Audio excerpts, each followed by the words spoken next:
Thanks for being with us for WFAA News at 6. I'm Teresa Woodard in tonight for Chris and Cynthia. We are continuing to dig for new information about that deadly explosion at an Oak Cliff apartment complex. According to Dallas Fire Rescue, the call for a gas leak came in at 12:47 p.m. Thursday. It was at that two-story apartment complex called the Clyde. That is at the intersection of Patton Avenue and East 9th Street. DFR says crews were preparing to evacuate the property when the explosion happened. Tonight we have live team coverage with the latest on the investigation and those who lost their lives in the blast. We begin with WFAA's Kevin Reese, who was among the first reporters there on the scene. Kevin, what have you learned this afternoon? Well, we've further confirmed what we first reported yesterday, that yes, there was a drilling company here doing soil sample tests in front of this apartment building, and that yes, Dallas Fire did respond to reports of a gas leak from someone. We don't know who called that in yet, but that yes, firefighters were here slightly before the explosion happened. It's sad.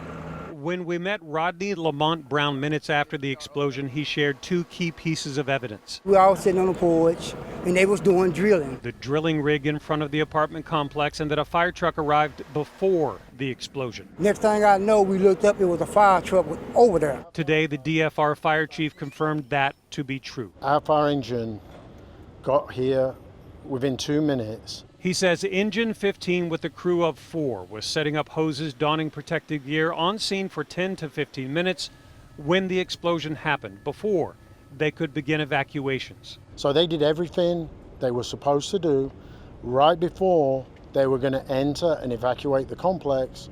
Then it exploded. If they had just gone in, it would be the same outcome, except they would be the victims also. We got an explosion, natural gas explosion, multiple victims. Also, the owner of the Clyde Apartments confirmed the suspicions about the drilling rig believed responsible for this, confirming that the apartments were up for sale and that soil testing was being conducted by the prospective buyer who planned to build new low-income housing here. He's distraught, and he's worried, and he's concerned about his tenants. Jeff Hinley is the attorney for the owner of the Clyde Apartments, and he is frustrated. Did anyone call first before they drilled? And what of the engineering company doing that work? A lack of answers, because, Atmos has control of this scene. I kind of suspect that the drilling company has access, and my client and me and anybody I want to engage can't even get over there to ascertain what has happened. That answer and more will come from the NTSB, now in charge of this investigation. In Oak Cliff, I'm Kevin Reese. Now, Atmos has said their crews were not doing any work at the scene of the explosion yesterday. They say it was a crew from another company, but we just got a response from the engineering company ECS Southwest. They say none of their personnel were on site at the time of the explosion. Among the victims of the deadly Oak Cliff apartment explosion is a well-known community leader, Democratic Precinct Chair Sylvia Collins. We want to go live to Mitty Hicks now, who today heard from those who know her best. Mitty? Good evening. Well, we spent the day talking to the loved ones of Sylvia Collins. She's a community activist who is among the victims. Now her loved ones dealing with a tough reality.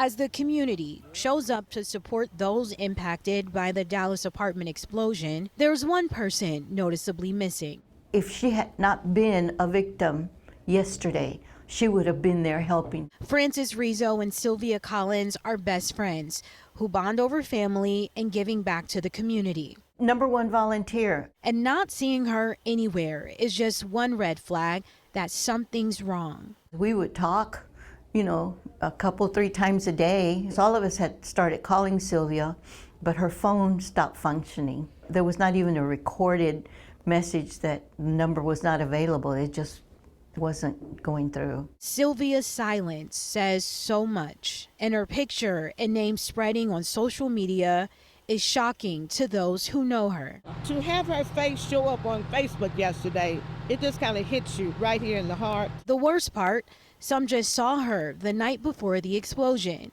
She was working Tuesday's election and the day after. She was helping getting everybody situated and making sure, everything was in process. After volunteering for 2 long days, she told her team she would spend Thursday resting. Her loved ones now dealing with the reality that the rest is eternal. Oh my God, what you just can't think of the unimaginable that could have happened. And Teresa, there's a vigil happening tonight at 7:30. The community will come out to honor all 3 victims.